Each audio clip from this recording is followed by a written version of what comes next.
Before God elevates a person, He first brings them into a place of separation, not as a form of rejection, but as a necessary preparation. This principle is often misunderstood in the modern world, where constant connection, attention, and recognition are perceived as signs of progress. Yet in the divine order of things, elevation is preceded by isolation. Separation is not a setback, it is the sacred beginning of transformation.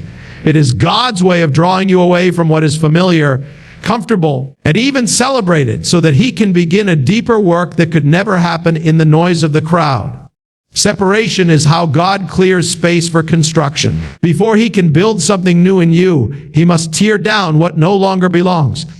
Just as a surgeon must isolate the operating field to perform delicate surgery, God isolates you from environments, relationships, or systems that would interfere with the precision of His work in your soul. This isn't cruelty, it's divine craftsmanship. You're not being pushed away, you're being pulled in. God is setting you apart not to make you lonely, but to make you holy. This preparation period is often hidden from human eyes. It may look like a pause, a failure, or a misstep. Others may not understand why doors are closing or why people are walking away. But what seems like loss is often gain in the kingdom of God. He removes the scaffolding of human approval so you can stand on the foundation of divine purpose. You begin to walk by faith and not by sight, because faith thrives where familiarity ends. In separation, God reintroduces you to yourself, not the version of you shaped by expectations or environments, but the version He originally intended. You begin to unlearn the noise of the world and relearn the stillness of His presence. Distractions fall away. You stop chasing validation and you start seeking vision. The people who no longer call, the opportunities that slip away, the routines that collapse. These are not accidental. They are allowed because you're being pruned for purpose. The elevation God has in store for you cannot be supported by an unprepared spirit. If He gave you the platform without the pruning, the blessing would crush you. So He removes the weights before He grants the wings. He leads you into solitude before He announces your name. He silences the applause so you can hear His voice. Separation is not God's way of sidelining you. It's His way of sanctifying you. The hidden season is the holiest one, for it's where character is refined, trust is developed, and obedience is tested. And when the time of preparation has done its work, elevation will come not just with glory, but with the wisdom and weight to carry it. That's why God separates you, because what He's building in you is too sacred to be rushed. The wilderness is not a place of abandonment. It is a place of appointment. When God leads someone into separation, He often ushers them into a wilderness season. To the natural eye, this looks like a dry, barren, and lifeless place. But in the spiritual realm, it is a holy classroom. It is here in the silence and solitude that God begins to teach lessons that can only be learned in isolation. This wilderness is not a punishment. It is a preparation ground for elevation. It's not a detour. It's the very path that leads to destiny. Throughout Scripture, the wilderness is where God does some of His deepest work. Moses, before he could stand before Pharaoh, spent 40 years in the wilderness tending sheep. That was not wasted time. That was classroom time. It was in the wilderness that he was stripped of the pride of Egypt and shaped into a vessel humble enough to carry the voice of God. Jesus Himself, after being baptized and affirmed by heaven, was immediately led by the Spirit, not to a throne, but to the wilderness. There He fasted, prayed, and was tempted. And it was only after overcoming in that solitary place that He stepped into public ministry. The pattern is unmistakable. The wilderness always precedes the assignment. In the wilderness, you are cut off from the noise. The voices that once influenced you are silenced. The comforts you once relied on are removed. It is there, in that uncomfortable stillness, that you discover what truly sustains you. You come to realize that man does not live by bread alone, but by every word that proceeds from the mouth of God. The wilderness reveals your weaknesses, confronts your fears, and tests your faith. But more importantly, it cultivates your dependence on God. The classroom of the wilderness is not filled with desks and chalkboards. It is filled with silence, stillness, and surrender. It teaches you how to hear when no one else is speaking. It teaches you to follow a cloud by day and a fire by night. It teaches you to be led not by impulse, but by instruction. The lessons learned in the wilderness are not for public consumption. They are for personal transformation. And only those who pass through this sacred place understand its value. What may feel like delay is actually divine strategy. God doesn't waste wilderness seasons. Every moment you spend in isolation is an investment into your future elevation. You are being trained even when it feels like nothing is happening. The wilderness is where God breaks you so He can remake you, where He empties so He can fill you, where He hides you so He can prepare you. And when the time is right, when the testing has refined you and the silence has recalibrated your soul, He will bring you out. Not the same person who entered, but one who has been equipped, empowered, and ready to walk in divine authority. The wilderness was your classroom. Graduation is elevation. Before God can assign you, He must detach you. Detachment is not an emotional injury. It is a spiritual necessity. There are people, habits, environments, and patterns that, if carried into the next season, would sabotage what God is trying to do through you. The process of divine detachment often feels painful, confusing, even unjust. But it is strategic. God is not being cruel. He is being careful. Before you can handle divine responsibility, you must be separated from earthly dependencies. Before you can carry the weight of heaven's assignment, your hands must be free of unnecessary burdens. Divine detachment is a pruning process. A branch cannot bear more fruit unless it is first trimmed. This cutting away is not punishment, it is preparation. God detaches you from things that seem essential, relationships you depended on, platforms that gave you validation, routines that gave you comfort. Because He knows what's ahead. And what's ahead requires a different version of you. It requires a cleaner vessel, a sharper mind, a purified heart. The things He removes are not bad. They're just not necessary for where you're going. It is often in this process that we struggle the most. The soul doesn't like to be stripped. We want elevation, but we want to take our attachments with us. We want the next level, but we want it with the same comforts we had before. But elevation demands consecration. And consecration begins with detachment.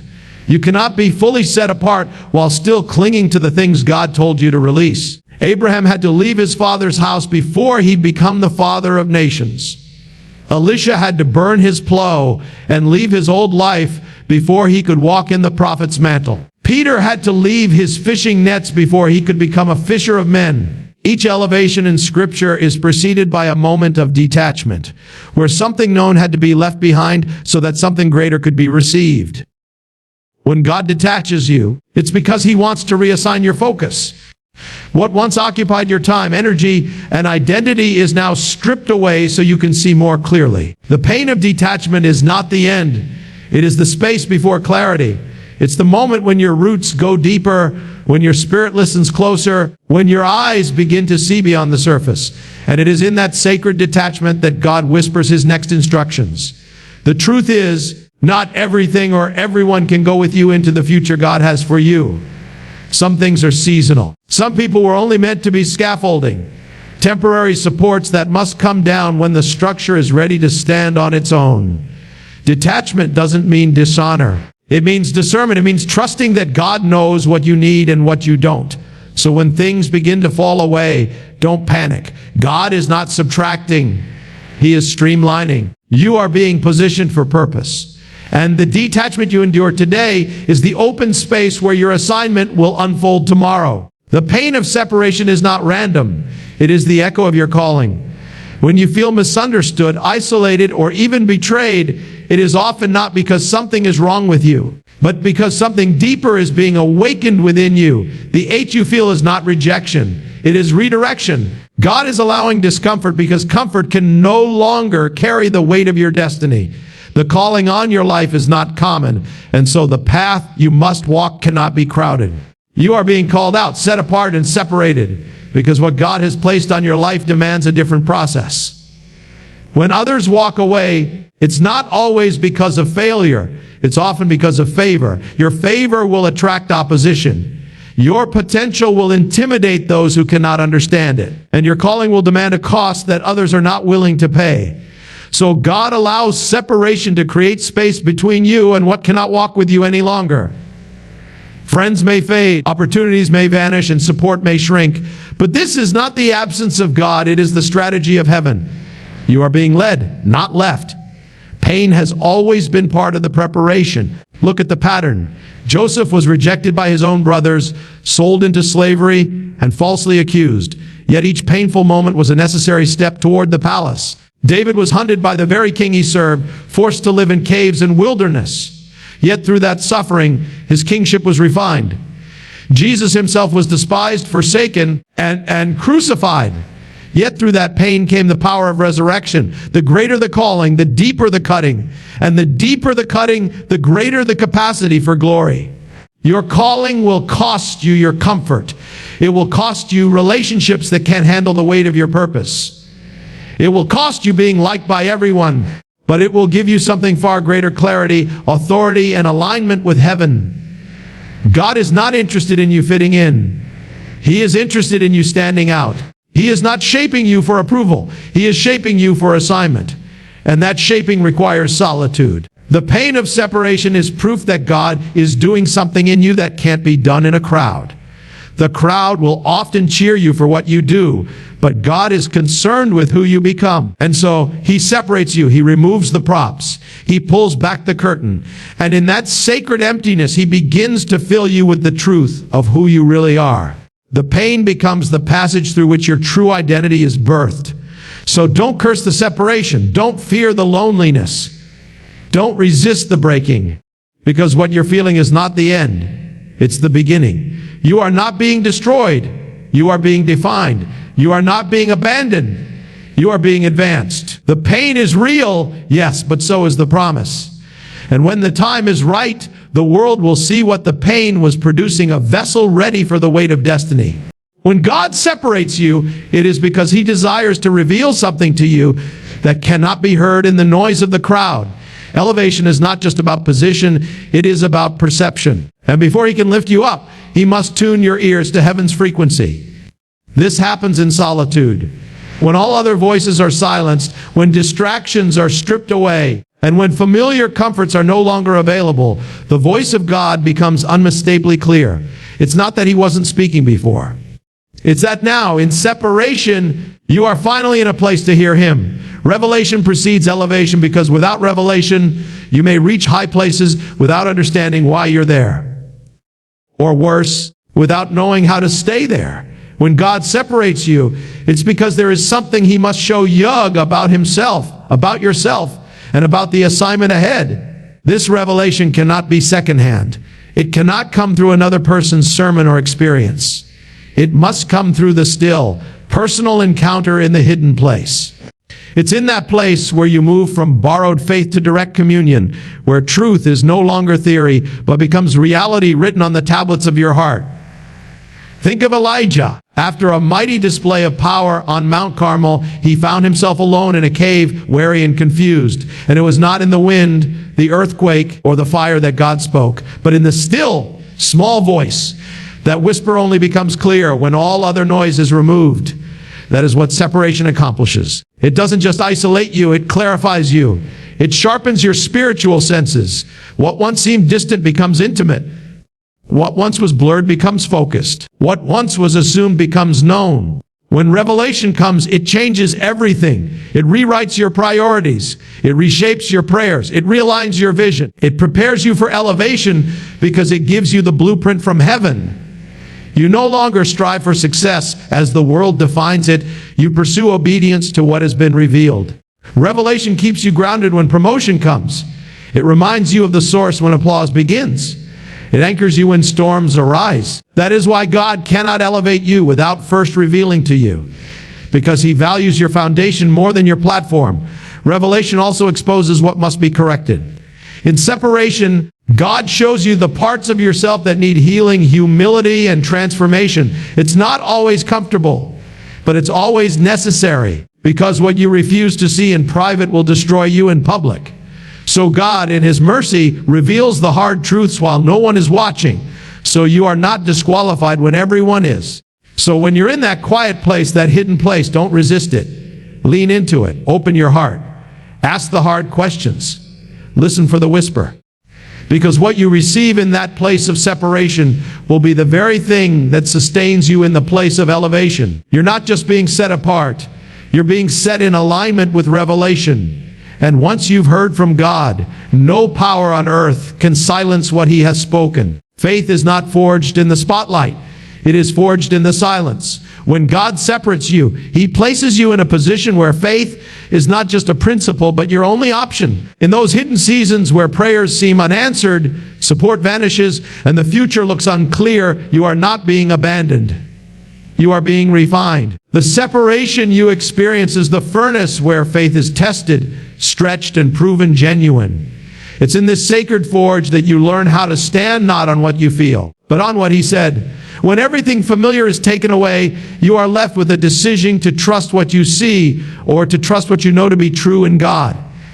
In that moment, faith becomes more than belief. It becomes breath. You no longer walk by explanations, you walk by revelation. You no longer depend on visible results, you depend on invisible assurance. This is the very essence of faith, the substance of things hoped for, the evidence of things not seen. And God allows separation to bring you to the place where your faith is not propped up by people, positions, or past successes, but rooted solely in His Word. This is why the isolated place, though painful, is precious. In it, your dependency shifts. You stop leaning on people to validate you. You stop looking to circumstances to guide you. You begin to live by every word that proceeds from the mouth of God. The wilderness, though dry and silent, becomes the training ground for radical obedience. There, you learn that provision doesn't come from Egypt. It comes from heaven. That identity is not tied to applause. It is secured in the secret place. That success is not measured by outcomes, but by faithfulness. In this furnace, God does something extraordinary. He burns away everything false.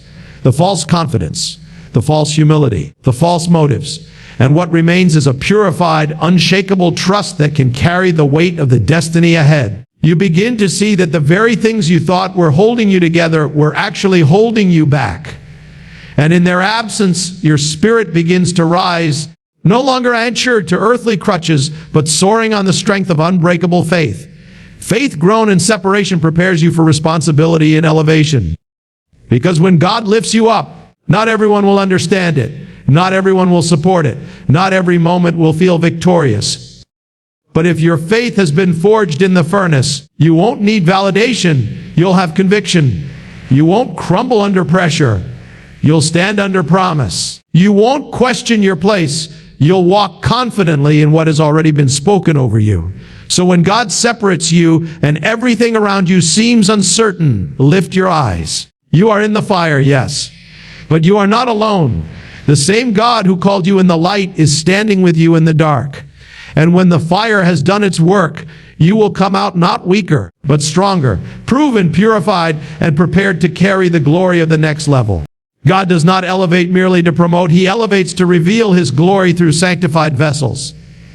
That's why, before He brings promotion, He brings separation so that He can sanctify you. Sanctification is the setting apart of something for holy use. And it is not a one-time event.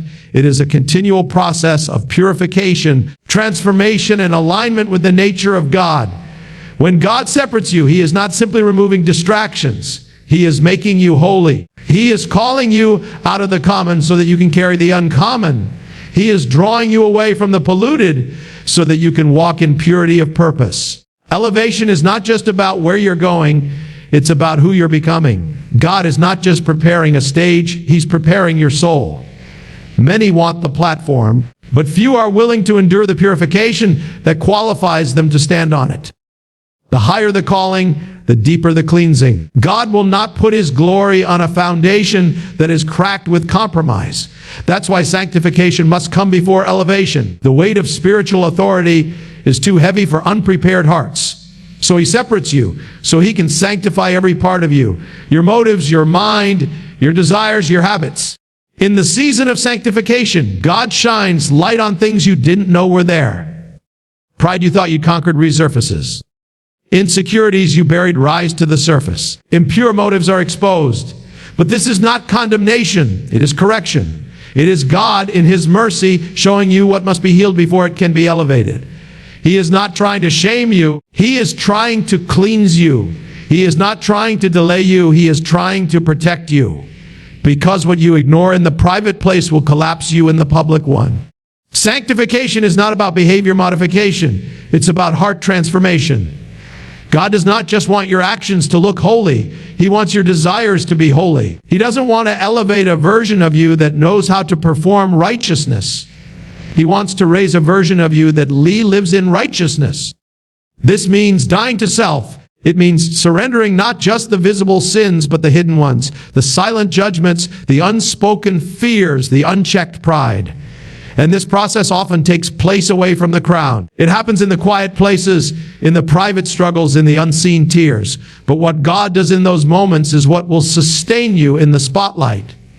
When you've been sanctified, you don't need applause to stand. You don't need validation to keep going. You are secure, grounded, and ready because you've been set apart by God for God. So if you find yourself in a season where God is stripping away, pressing in, refining, and revealing, don't resist it. Embrace it, because He is not just preparing you for elevation. He is making you holy enough to hold it. You are not just being separated. You are being sanctified. And that, more than anything, is the mark of someone ready to carry the weight of glory.